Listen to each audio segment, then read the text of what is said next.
Salut! Bienvenue dans À Cheval, le podcast de l'équitation collaborative. Je suis Morgane, je suis coach en équitation et j'accompagne mes élèves, peu importe leur discipline ou leur niveau équestre, vers plus de collaboration dans leurs échanges avec leur cheval. Si tu es cavalière et que tu es à la recherche de connaissances, de tips, de réflexions ou d'exos pour que ton équitation devienne plus collaborative, alors tu es au bon endroit. Dans ce podcast, je te partage seule ou avec mes invités tout pour t'inspirer et que tu puisses développer l'équitation dont tu rêves avec ton cheval. T'es prête ? Allez hop, à cheval ! Salut, j'espère que tu vas bien. Aujourd'hui, je te retrouve pour un épisode que je suis super contente d'enregistrer. Encore une fois, on est sur un épisode sur lequel je pars sans filet et j'aime bien ces épisodes-là. J'avais envie de te parler du moment où la biomécanique rencontre la relation. Parce que je m'attache vraiment, et c'est un des trucs qui, moi, me fait kiffer dans la biomécanique, c'est justement à quel point augmenter nos connaissances et nos compétences en biomécanique nous permet de resserrer la relation qu'on a avec notre cheval. Et c'est pas hyper instinctif quand on se dit que de s'asseoir à son bureau et de regarder une planche anatomique par exemple, ça va nous aider à resserrer le lien qu'on a avec notre cheval, renforcer la relation qu'on a avec notre cheval, parce que je sais que peu importe notre discipline, notre niveau équestre, on rêve tous d'avoir une relation fluide, claire, kiffante avec notre cheval. Et donc, j'ai décidé dans cet épisode de préciser un peu le fameux lien entre la biomécanique et la relation. Parce que moi, ça me semble évident, parce que je le constate au quotidien avec les élèves qui rentrent dans le programme Muscler son cheval en travail à pied et avec les élèves que je reçois en stage et avec moi-même, à quel point, en fait, augmenter nos connaissances du cheval, du fonctionnement du cheval, d'un point de vue moteur, locomoteur, ça nous aide, en fait, à interpréter tous les signaux qu'il nous envoie. J'en parlais il y a quelques jours encore avec une de mes élèves qui me disait, en fait, je soupçonnais pas à quel point solidifier mes connaissances en biomécanique me permettrait de me sentir plus libre, plus en confiance, plus en relation avec mon cheval. Et ce qui est ouf, c'est que ça c'est le cas, peu importe notre niveau équestre. Parce que on est tous propriétaires de chevaux. Si vous écoutez ce podcast, il est possible que vous remettiez en question parfois votre façon de fonctionner, que vous remettiez en question, que vous soyez en tout cas ce genre de personnalité comme je le suis, de chercher qu'est-ce que vous pourrez faire mieux, comment vous pourriez renforcer le bien-être de votre cheval, votre relation avec votre cheval, les bons moments que vous passez entre vous, la collaboration quoi. C'est un peu le titre de ce podcast. Et en fait, plus je côtoie de gens, plus j'anime de stages, plus je coach d'élèves, plus je me rends compte que vraiment, on a beau connaître les signaux de confort ou d'inconfort, par exemple, les interpréter, c'est hyper compliqué. Et pour pouvoir interpréter le plus justement possible, si je peux m'exprimer ainsi, les signaux du cheval, eh bien, on a besoin vraiment de connaître le fonctionnement du cheval. Pour moi, plus tu connais le fonctionnement locomoteur, biomécanique, plus tu connais l'importance et l'intérêt de chacun des exercices que tu proposes à ton cheval, plus tu es à même d'interpréter les signaux qu'il t'envoie. Et je suis persuadée que les chevaux ressentent ça. Que les chevaux ressentent si déjà tu essayes de percevoir les signaux, si tu essayes de communiquer avec lui. Et plus tu cherches, plus ils ont l'impression que tu cherches la bonne solution. Et plus tu la trouves rapidement, plus ils savent qu'ils ont la possibilité de communiquer avec toi. Et vraiment, moi, je le ressens au quotidien, je le vois quand mes élèves progressent. On a des chevaux qui se mettent à communiquer plus finement, plus tranquillement, qui se posent, qui se calment et qui se mettent à chuchoter des trucs plutôt que les hurler parfois. Et c'est ça que moi j'aime en biomécanique. C'est ce pourquoi je veux mettre à dispo mes connaissances en biomécanique. Parce qu'on peut être attiré par la biomécanique sur un aspect scientifique, purement scientifique ou purement performance, ce qui est tout à fait louable aussi, hein.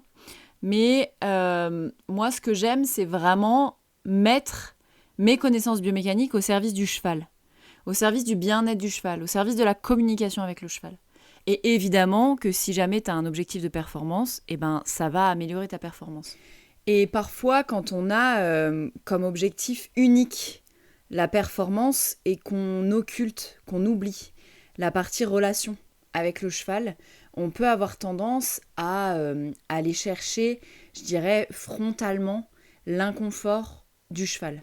Parce que, comme toute progression, pour qu'il y ait progression, il faut aller au-delà de ce qu'on sait faire, de ce qu'on fait facilement. Donc il y a forcément une phase d'inconfort.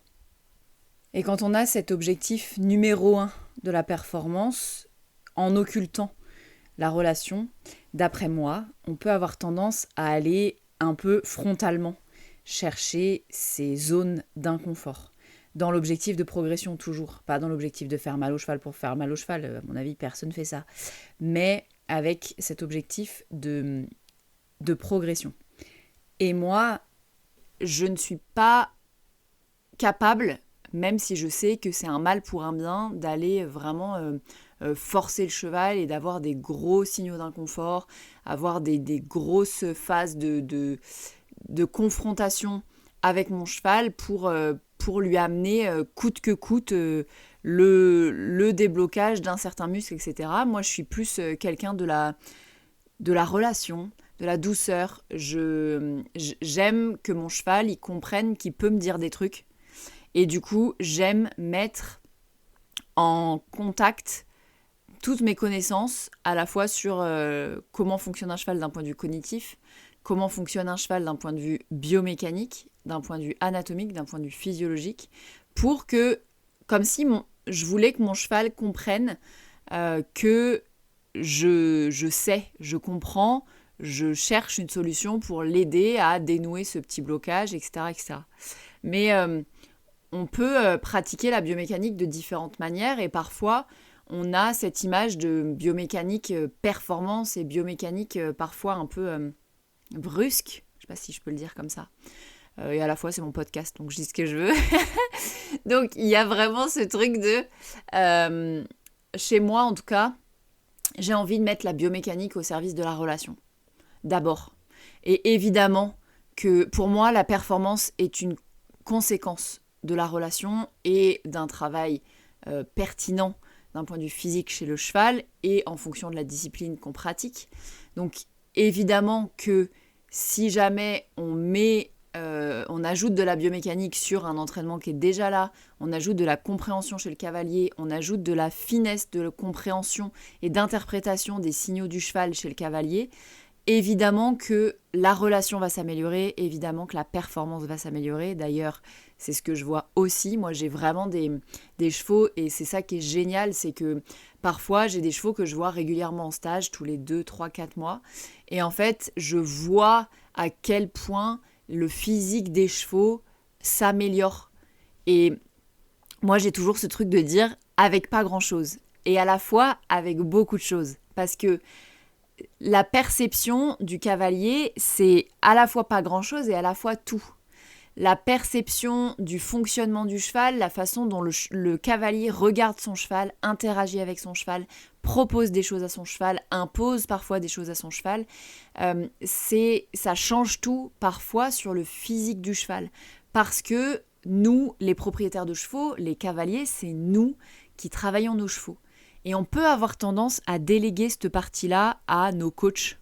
Parce que notre coach, il va nous faire monter une fois par semaine et c'est à lui de nous mettre dans le bon sens de la biomécanique. Et en vrai de vrai, on a beau travailler notre cheval dans le bon sens une fois par semaine, si les 5 autres fois ou 6 autres fois par semaine on fait nimp ou on n'a pas capté l'importance d'un placement, d'une attitude, d'un certain équilibre pour le cheval dans certains exercices, et ben en vrai, on passe 6 jours à dégrader le travail qu'on fait un jour correctement. Et c'est dommage. Et ça, c'est le cas pour tout le monde. Donc, que tu travailles ton cheval, comme moi en ce moment, tout seul chez toi, ou que tu sois coaché par un coach qui, lui, a les connaissances, eh bien, si tu améliores tes connaissances en bioméca, tu vas forcément améliorer ton cheval, ta relation avec ton cheval, le physique de ton cheval et du coup, le sens que ton cheval y met derrière les séances. Et c'est ça que j'aime vraiment, c'est que moi, la façon dont je pratique l'équitation collaborative, basée sur les connaissances biomécaniques, mais pas que, parce qu'on va aussi chercher l'émotionnel du cavalier, on va aussi chercher la compréhension entre le cheval et le cavalier, parce qu'en vrai, sans ça, on peut rien faire. Mais le truc hyper chouette, c'est que plus ça va, plus les élèves avancent, plus on a l'impression que les chevaux comprennent ce qu'on leur veut, ont comme compris le sens de ce qu'on leur demande, et du coup, parfois, ça va jusqu'à presque avoir des chevaux qui font leur séance par eux-mêmes. Enfin, moi, j'ai vraiment la sensation, et ça me fait rire, parce que j'ai fait venir une ostéo il n'y a pas longtemps pour mon cheval, et c'est ce qu'elle m'a dit. Elle m'a dit, en fait, ce qui est fou, c'est que ton cheval, il dit tout. J'ai plus qu'à poser mes mains, c'est presque lui qui me dit, fais ci, fais ça. Dans ses signaux, il est hyper fin, hyper poli, et à la fois, il m'emmène vraiment directement sur ce qu'il a besoin que je bouge dans son corps, etc. Et moi, j'ai la même sensation dans le travail. J'ai la même sensation dans le travail qu'il me dit, bah, j'ai besoin de faire ci, j'ai besoin de faire ça. Alors, c'est que de la perception. Et tout ça, c'est pas basé sur... c'est basé sur des ressentis, sur le ressenti que moi, j'ai au quotidien avec mon cheval. Mais le truc cool, déjà, c'est que le ressenti que j'ai, moi, au quotidien avec mon cheval, c'est le ressenti qu'ont d'autres professionnels de la biomécanique, comme des ostéopathes, comme des masseurs, qui voient mon cheval. Et ils me font tous ce retour-là. Et ça, c'est vraiment... Je suis sûre et certaine, et je suis intimement persuadée que ça, c'est possible parce que j'ai des connaissances biomécaniques et du coup, quand je vois un signal d'inconfort chez mon cheval, je suis capable de regarder mon cheval et de me dire, ok, ça bug à tel endroit, dans tel exercice, et ben ça veut dire que peut-être, il y a toujours plusieurs options et c'est toujours que des hypothèses, mais potentiellement, si je fais cet exercice de cette façon-là et que je permets à mon cheval de se mettre plutôt dans cette attitude-là, ou que je remets un peu d'équilibre, ou qu'au contraire, parfois, j'avoue, est-ce que j'ai le droit de le dire ici ? Je prends le droit, encore une fois, on est sur mon podcast, où je le laisse dégrader son équilibre pour passer ce fameux exercice et pour derrière pouvoir l'améliorer, parce que ça peut passer par là aussi, même s'il y a des oreilles de professionnels qui m'écoutent là qui vont grincer, mais vraiment, le fait de comprendre le fonctionnement du cheval, le fait de comprendre comment il fonctionne, quel exercice que je lui demande sert à quoi, mobilise quel muscle, quelle partie du corps, et de connaître aussi en lien avec l'équipe de professionnels que j'ai à ma dispo, les points forts et les faiblesses physiques de mon cheval, parce qu'on a tous des chevaux qui sont plus ou moins dissymétriques dans un sens ou dans un autre, qui ont de l'arthrose à droite ou des problématiques d'équilibre à gauche ou des asymétries de développement musculaire, ou bref, on a tous des chevaux avec des problématiques, c'est des êtres vivants et comme nous, il n'y a pas un cheval qui est vraiment droit de partout et optimisé dans son physique de partout, ça c'est que dans les livres. Et du coup, de mettre tout ça en lien, eh ben, ça me permet d'être beaucoup plus efficace, d'être beaucoup plus sûre de moi. J'ai beaucoup plus confiance dans le travail que je demande à mon cheval. Alors ça ne veut pas dire que je suis capable de tout faire toute seule et que j'ai plus besoin de personne et que je me ferai plus jamais coacher par personne parce que j'ai la science infuse et que j'ai tout compris, etc. Loin de là.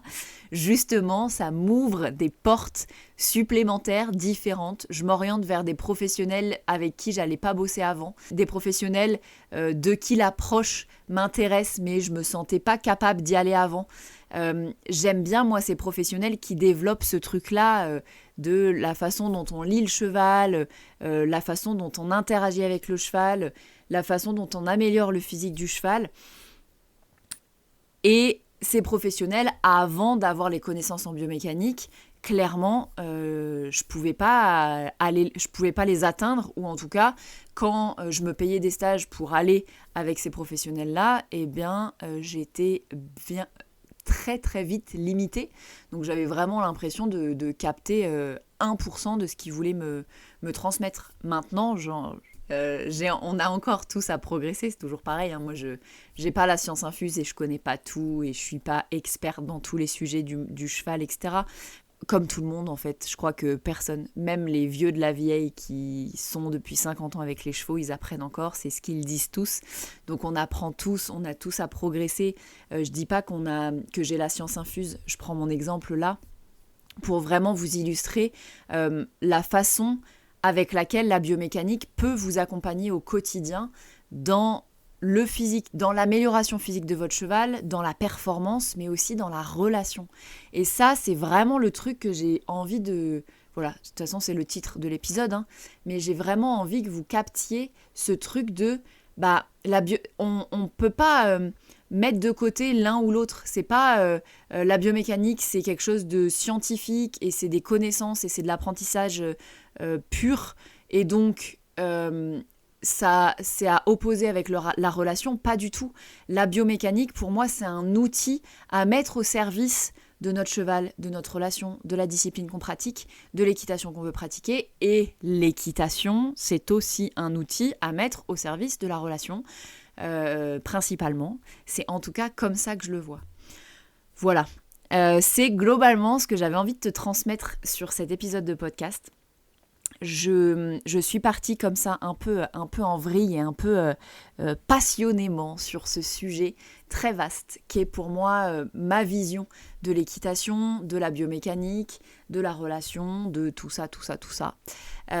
Et c'était vraiment ce que j'avais à cœur de te transmettre là sur cet épisode-là, c'est comment je vois les choses, comment ce truc-là qui fait si peur et qui à la fois peut être si accessible, et c'est ce que je m'attache à faire dans mon programme sur la biomécanique, c'est vraiment l'idée, c'est vraiment de rendre la biomécanique accessible. Ça ne veut pas dire de faire de la biomécanique de mauvaise qualité. Ce serait mal me connaître que de croire que je peux bâcler les choses que je transmets. L'idée, c'est vraiment moi, ce que j'aime, c'est vulgariser. Moi, ce que j'aime, c'est prendre tous les apprentissages auxquels j'ai pu avoir accès, et avec des mots compliqués, des noms de muscles en latin, des choses comme ça, et le rendre vraiment accessible à tout le monde, peu importe sa discipline, peu importe son niveau équestre. L'idée, alors évidemment, on va parler d'exercices, on va parler de façon de faire les exercices. Donc si tu démarres l'équitation, peut-être que c'est pas par là que tu vas, bien que si tu commençais par là, ça pourrait t'aider dans ta progression aussi, mais si tu as tout juste ton cheval et que pour l'instant tu sens que tu n'as pas la possibilité de lui communiquer grand chose, que tu sais pas lui faire des déplacements latéraux, que tu sais pas lui faire quoi que ce soit comme exercice, que tu as du mal à longer, etc., commence peut-être d'abord par progresser en, j'ai envie de dire, équitation pure, technique équestre pure, mais à partir du moment où tu es autonome avec ton cheval, que tu travailles ton cheval, que tu es capable de lui demander une incurvation, de bouger aux 3 allures, et que tu en sois là ou que tu en sois à faire du sport amateur ou de assez haut niveau finalement. Le truc qui est génial, c'est d'ajouter la brique bioméca, ça va vraiment te permettre de t'améliorer sous plein d'aspects. Et c'est vraiment le sens de ce que j'avais envie de te transmettre sur cet épisode. Voilà, donc j'espère que c'est réussi. Et j'espère que cet épisode t'a plu, que j'ai pu te transmettre un peu la passion que j'ai réveillée avec ce sujet d'épisode.